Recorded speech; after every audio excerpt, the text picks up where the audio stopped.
Yeah. Just could you ask the question again? Okay. Yeah. Go on. Yeah, I'll mute everybody so there's no noise. Go ahead, Araprasad, unmute yourself. Okay. What you're saying is at T0, the space and time started. Before that, it was not there. Correct? So, I suppose you can say that, but then I will ask you, what is T? What is T? So when you say T is equal to 0, you're assuming T.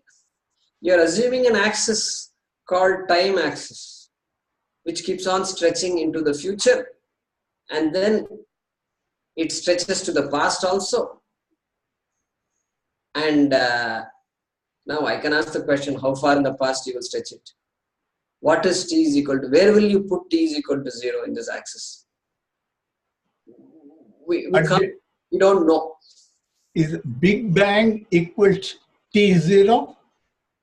Yeah, so I suppose physicists say T is equal to 0, but even they recognize when Big Bang occurred, time itself did not exist. Now, I've not studied all the Big Bang theory and all, but they should say it.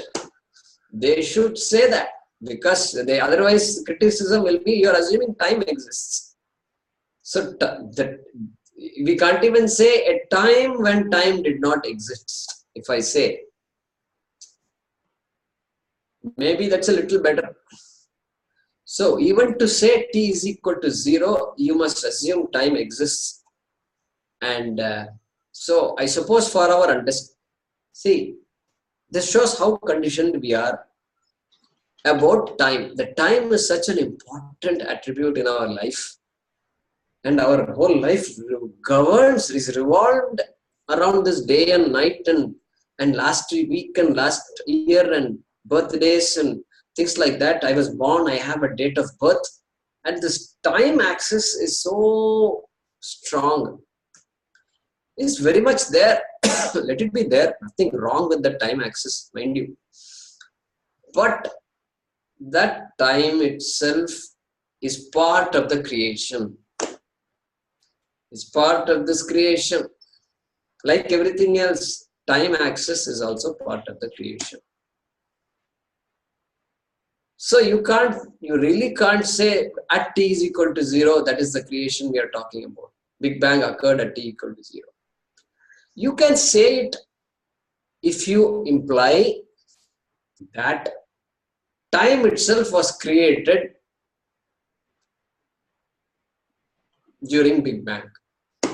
If this is what you mean, okay, you're welcome to use the phrase at T is equal to 0, Big Bang was created. You're welcome to use that statement. Because here time itself is a creation. How will you explain? How will you say? What we say is, Brahma is Anadi. And later on, Maya will be introduced, just got introduced.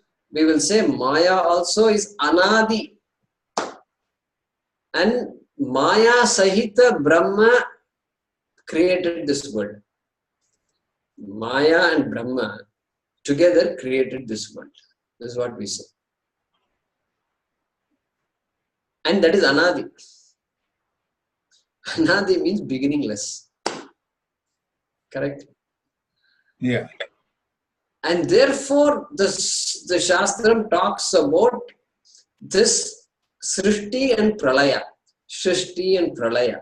Srishti and Pralaya. Srishti and Pralaya.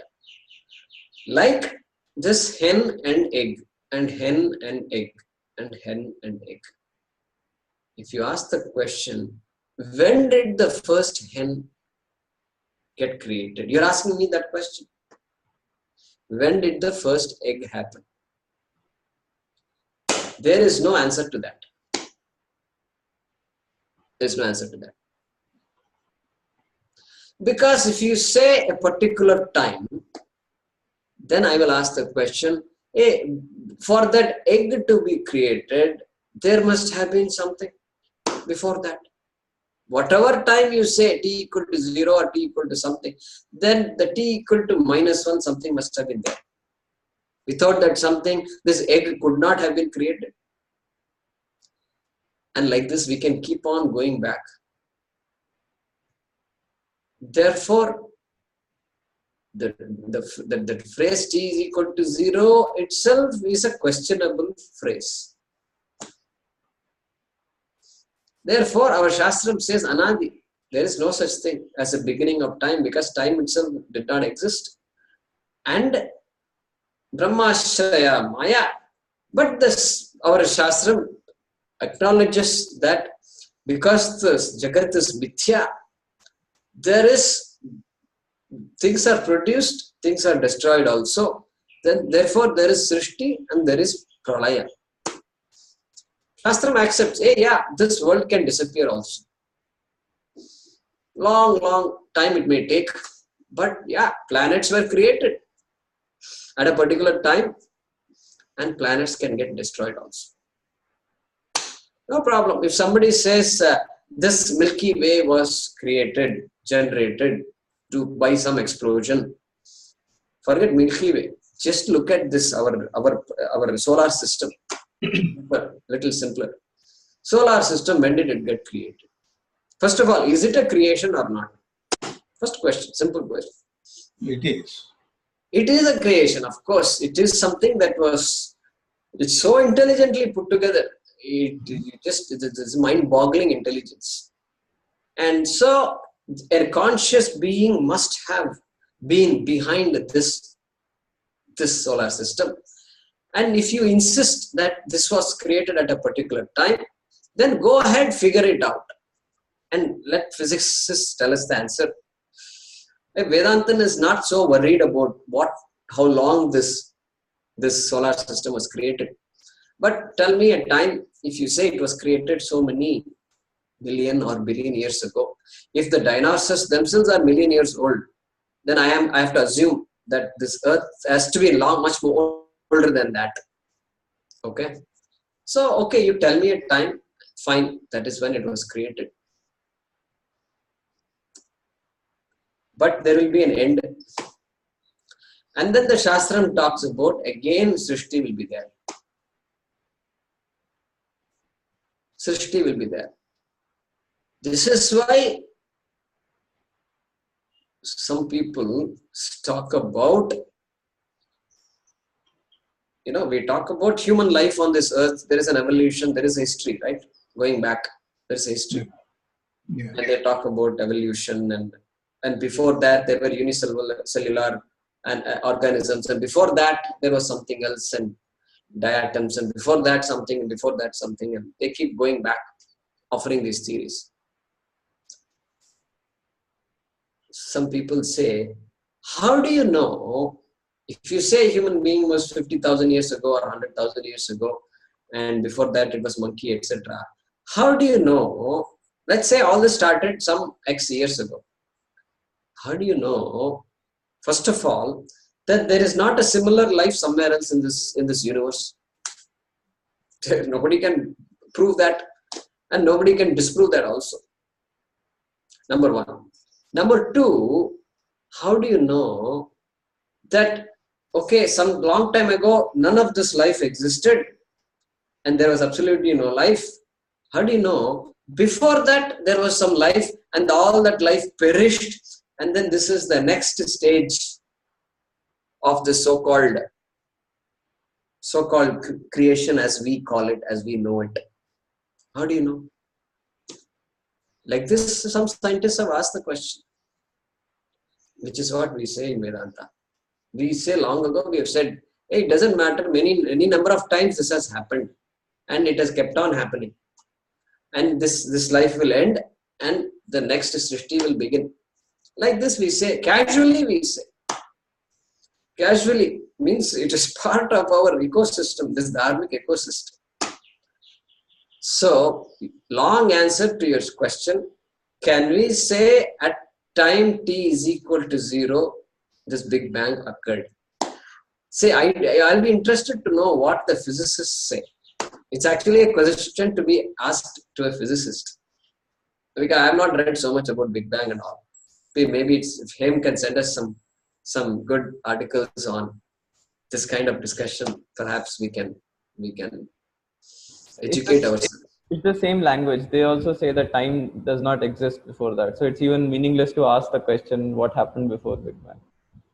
So that's what they say. Correct. So it's the question itself is a wrong question. At t is equal to 0 means you're saying you already assumed time. Access time is given, and I'm going back and I'm stopping at a particular point. Did Big Bang created that point? Wrong question, because time itself did not exist. We're talking about time itself is time But doesn't. you just said space and time are synonymous. I mean, are at the same time. Didn't you say that?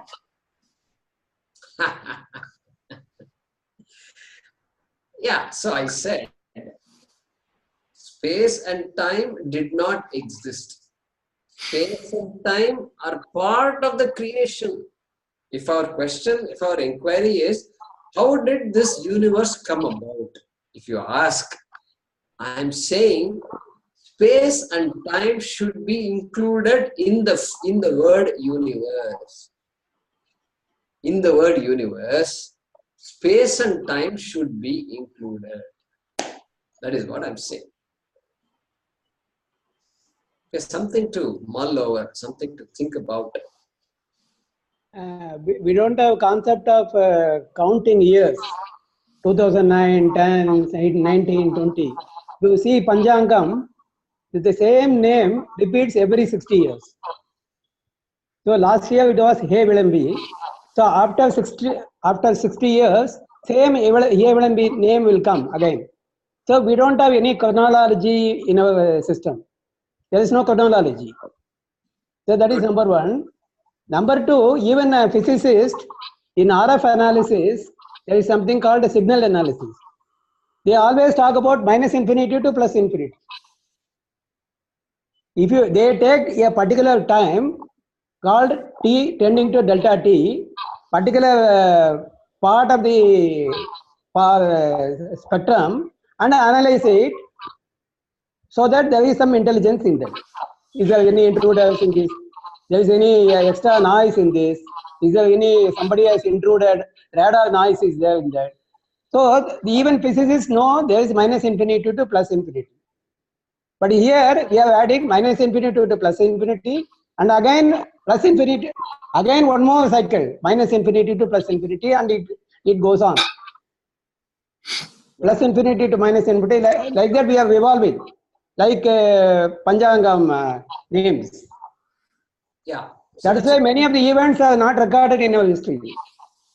So yeah, so those are all good. Those are all what do you call it? Ways in which our thinking is manifest, and our dharma thinking is all psychic. And so even as Venkateshanji pointed out, our ears are also repeating constantly. Well, in a way, even in January, February also repeats constantly, no doubt. But Here. The whole, I'm talking about here. The whole, I mean, yeah, so, yeah, exactly. Here, you're right. So the whole thinking is like that.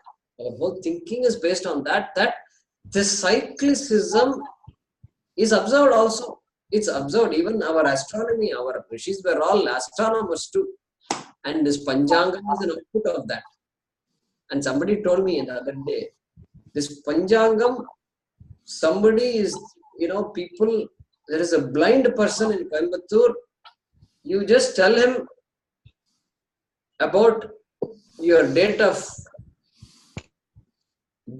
and time when your grandfather or grandmother passed away. He will tell you when the next Shraddham is coming and the next year.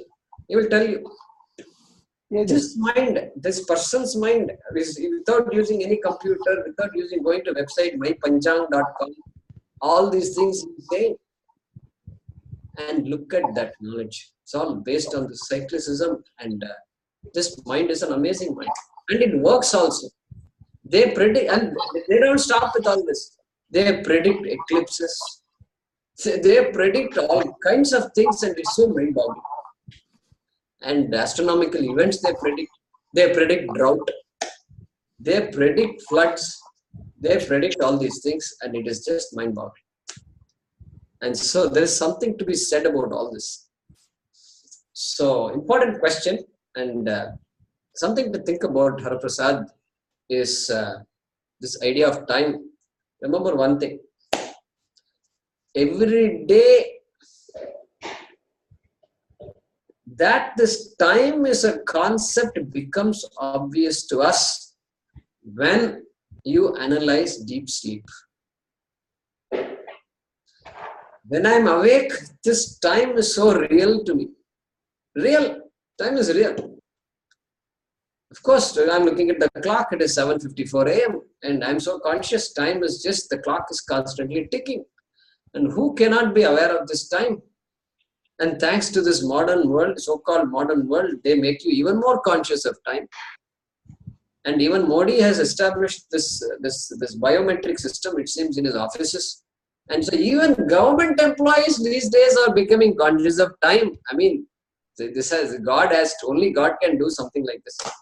In India, if a government employee says, no, I have to go to office, that means some change is really happening. And so much consciousness is there of time. We have taken time for granted. And the Shastram is reminding us, by the way, time is also part of the creation. And in fact, you create it every day. You go to Laya, time disappears. There's no time. And then when you wake up, time is in your mind, Haraprasad. Think about it. Think about this statement. Time is in the mind of the human being. Let that be a homework for us. Okay. Outside this mind, there is no time. Okay? Something to think. Good question. Yeah. Thank you. I have a question. So Mohini first, and then Prasad. Everybody else can mute yourselves. If creation is mithya, why do we need to know about creation? Yeah. So creation is mithya. Why do we need to know about creation? So this body is part of the creation. And I am concerned about this body, mind, sense complex. Because it's me. I am the guy who has questions, who has conflicts, who is trying to eke out a living. And I am the person, self-conscious being, who is asking all these questions. And so in the view of Advaita Vedanta, that question about the self, which leads us to Atma, and which makes us say, this Atma is imperishable. This Atma is Satchidananda Swarupa, Sanyas Tishtati Sa Atma. We saw that. That Atma, if it is all pervasive, see, it can't be all pervasive. If you say this Atma is a small little thing, then it has dimensions. Then that means it can't be eternal. It can't be Nityam. We can't call our daughter as Nitya unless there is a Nitya Atma, correct? Because this body is Anitya. We don't call our daughter Anitya. We say Nitya, come, Nitya, come. That is not Anitya anyway. So that Nitya has to be all pervasive. Therefore, the world jumps into the picture. Because all pervasive means the entire creation. And so the minute I ask questions about myself, after some time, the question of the world comes. So even though the question of Jagat comes, we are not deviating from the topic of what? Topic of the self, topic of Atma. So it is not like we are covering a different topic. Because if you don't talk about the world, then the question will arise, how can this Atma statement be understood by you? Self-conscious, all-pervasive Atma. A statement was made earlier. How all-pervasive you can accept if you don't analyze Jagat? Which means you will ask the question, hey, wait a minute, you're saying Atma is all-pervasive? Yes. Yeah. So my Atma and your Atma, is it same? Yeah, it is the same.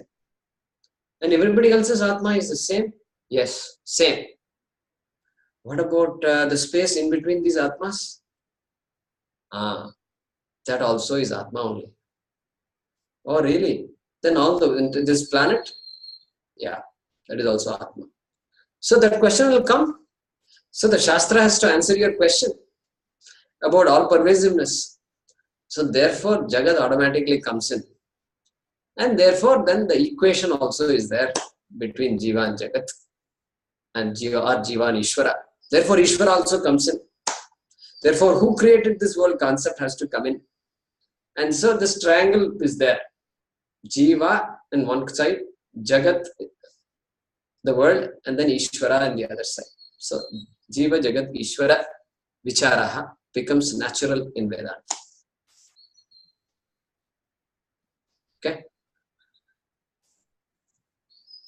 To explain some of the concepts of Brahman, which is like all pervading, or it's Nitya, it's there all the time, we need to have a concept of Jagat, which explains that pervasiveness, all pervasiveness. So we use it just to understand a concept and then reject it.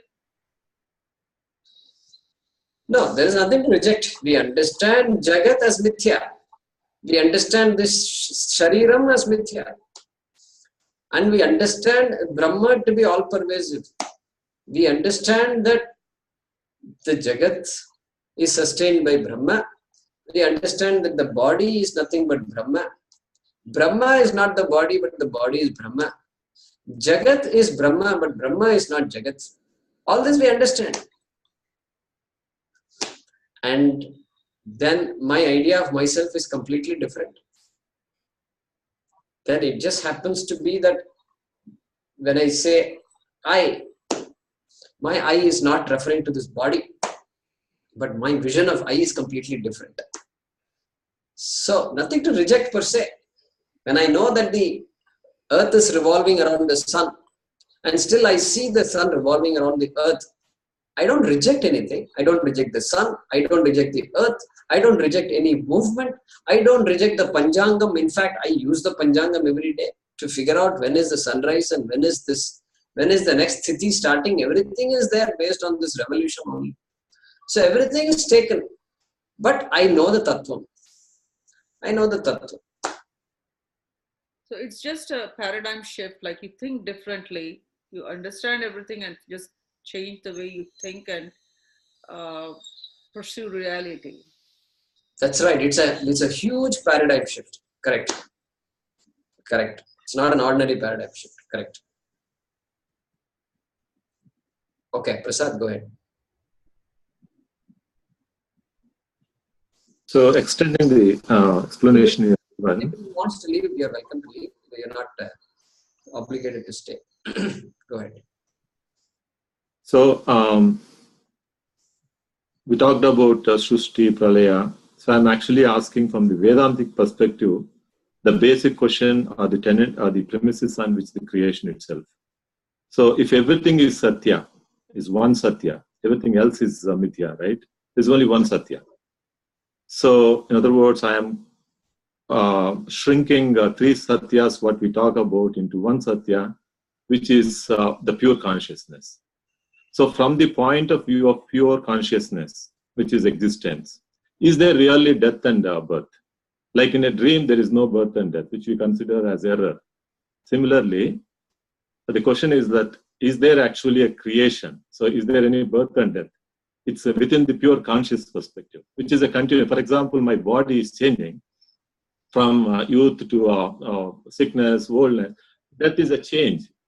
So it continues. So why should I talk about death and birth itself? Am I clear on the question? Yeah.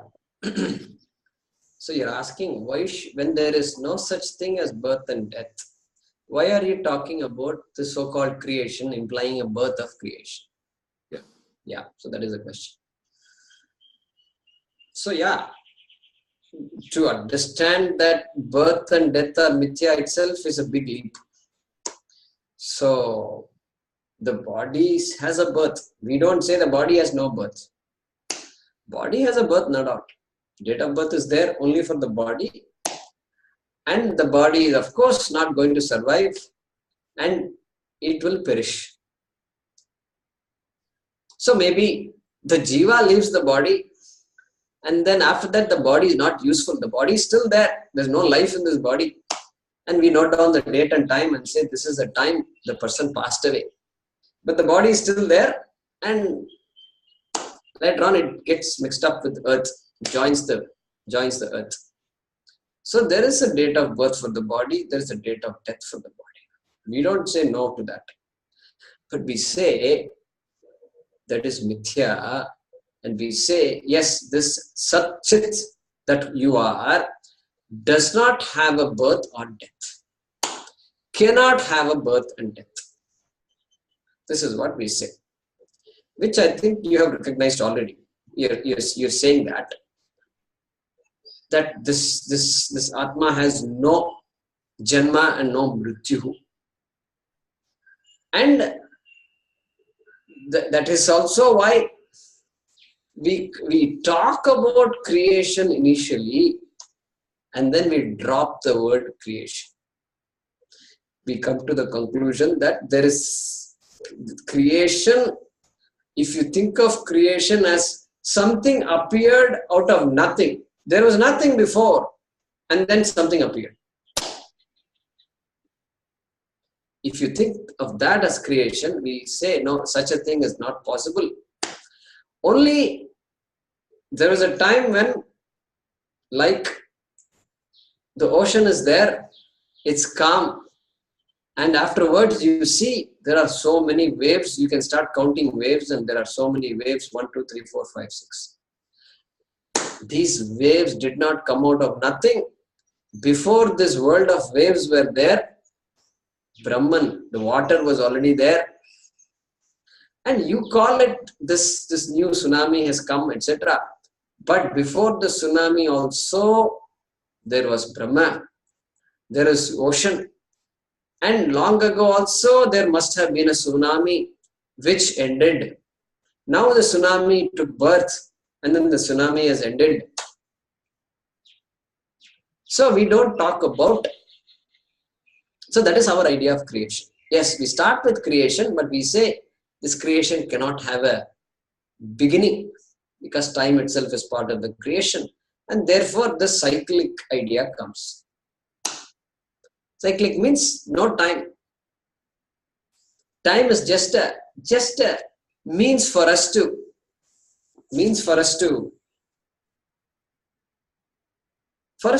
go on with our life on a day-to-day basis. Because we need that time. We need to say you come at a particular time, class is at a particular time, I need to go to work at a particular time. It is night time, daytime, all this. Time is useful, no doubt. But time is mithya. Any mithya will have a birth and a death. And can be born again and can die again. Okay? So my point is that is Vyavaharika. Now, from the pure conscious perspective, then that doesn't make sense, right? From Paramarthika sense, Satya. Correct. It is all Vyavaharika. You're right. It's all Vyavaharika.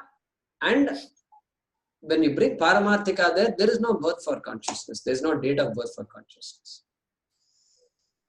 Correct. So no creation also for that matter. So the creation. Correct. You can't say where is consciousness. You can't say when was consciousness born. Correct. Somebody else had a question? No. Okay. So 8 to 8. I thought I will say a few words about this camp that happened last week. Shall I stop the recording here or should I? And let the recording be on. Okay. So go ahead and okay, I've muted everybody. So there were 2 series of talks by Swami Paramarthanandaji. In the mornings 6:30 to 7:30 we covered the topic of Advaita Makarandam. Advaita Makarandam is a text that was written by Lakshmidhara Kavi. Person called Lakshmidhara Kavi. And somebody, Venkateshanji, mentioned, we don't talk about history. That's because of the cyclic nature. History is not a big thing in our mind. History becomes big if there is a linear time. If the religion proposes a linear time, then history becomes very important because I have to establish the greatness of my God. Because my God is the one who created this world, and you better worship my God. So history becomes so important, and there is a pressure to prove that you are later. Your God is later, he is newer, but he is not the real God also. Because the original God is my God. So that history is there. Why I said that is, when the Swamiji, they talk about it, they generally don't say, when did Lakshmidhara Kavi live? What was his time? Was this book written in this century, last century, some centuries ago? All this they don't talk about. Neither do the students ask this question also. So that's our tradition. So Lakshmidhara Kavi wrote Advaita Makarandam. And therefore it is not a Prasthanatrayam. So it is not Shruti, it is Smriti. So when we say Shruti Smriti Purananam, I owe you all an explanation of these verses. I will do that sometime. So this comes under the category of Smriti. And then in Shastram we talk about 3 things. Shrotavyam, Mantavyam, Nididhyasitavyam. So like that, Yajnavalkya tells Maitreyi that you must first listen, Shravanam Kuru, then Mananam Kuru, and Nididhyasanam Kuru. You first hear about the Shastram from somebody who knows. And then Mananam Kuru. Once you understand, you have grasped certain points, important points, then you clarify doubts that you have. Mananam. Some doubts will be there. Doubts will be there only when something is to be understood. When something is purely to be believed, there won't be any doubts. Belief, because you just have to believe. Where can be a doubt? There cannot be a doubt. Okay. So then he says Mananam Kuru, then he says Nididhyasanam Kuru. Means you now understood Satyam, Mithya, and all these, all the Tattvam, the Shastram is telling you. Now Nididhyasanam Kuru, may you meditate on that. May that become a reality for you. Because until now I've been conditioned into thinking differently. And so now I have to consciously tell myself who I am. And like somebody comes from America and for a 3-week vacation, and they come and you take them in a car, take them around, and they come to the right side, thinking that right side is the passenger seat, because in America left side is driver. Left side is driver. In India, right side is driver's seat. So they are used to left side driver's seat and they want to be sitting next to you, so they come to the right. Then they look at the steering wheel, then they'll go back to the other side. Correct? It happens all the time. So because the mind is conditioned, even though I know what the truth is, that truth is not yet real, not yet manifest in my life.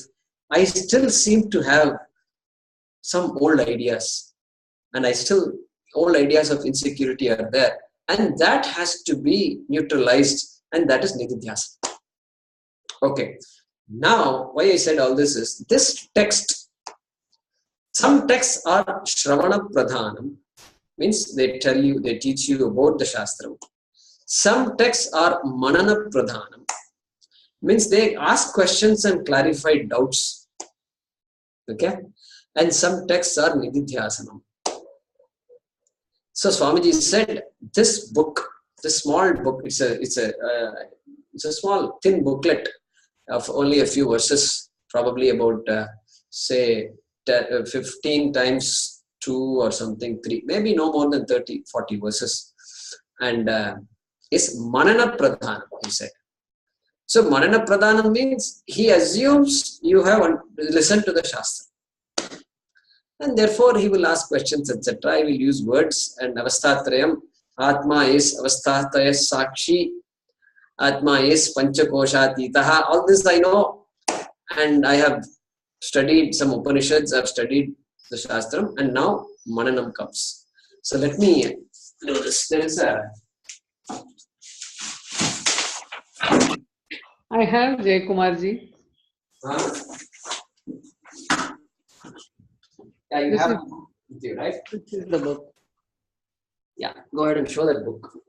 I was actually, this power, the laptop is warning me that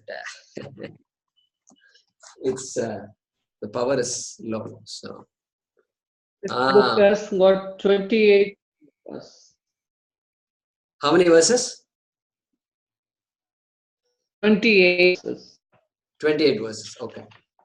Yeah. Small booklet.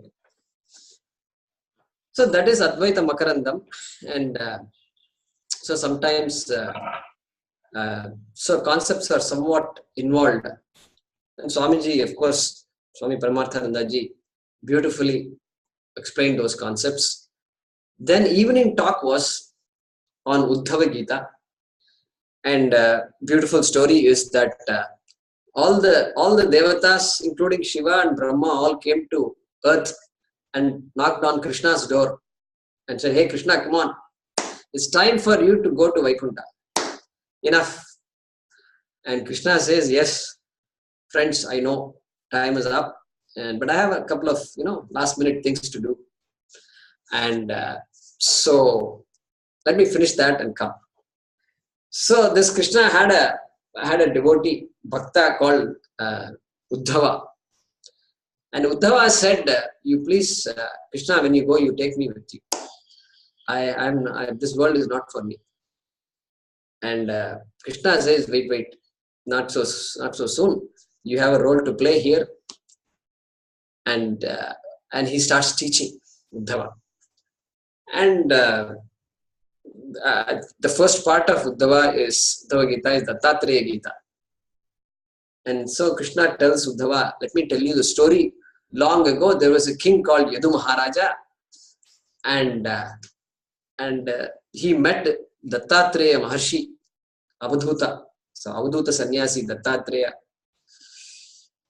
And they had a conversation. And there Avadhuta Dattatreya was telling, not Uddhava, telling Yadu Maharaja about how he learned, what all he learned from so many things from the world itself. And like that, there's a beautiful story. So what I learned from this what he used the word fish hawk, he said, fish hawk. Osprey is the word that is used. So something like a hawk, which feeds on prey. And it seems it had a piece of meat in its hand. And then all the other birds came after him and kept on attacking this hawk. And the hawk was pestered. The hawk was, it could not, it was just tormented. Yeah, that's the word, tormented. Then the hawk realized, it dropped the piece of flesh and it let go.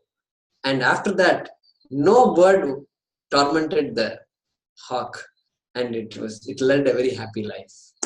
So Dattatreya tells Yadu Maharaja, so I learned from this hawk that aparigraha, this value This one is hoarding, constantly hoarding.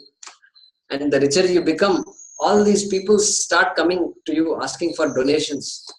So nobody goes to a street beggar and says, please give me some donation for my temple.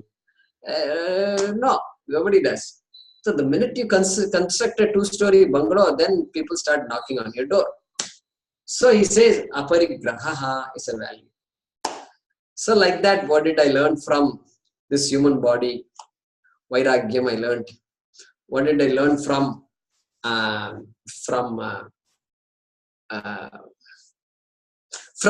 girl who was about to get married? Also, I learned something. Oh my God, beautiful stories. The story itself is so good. If you don't mind, I can share that story with you. This girl was there, it seems, and all the relatives living in that small house those days went away for shopping, and suddenly a family walked in.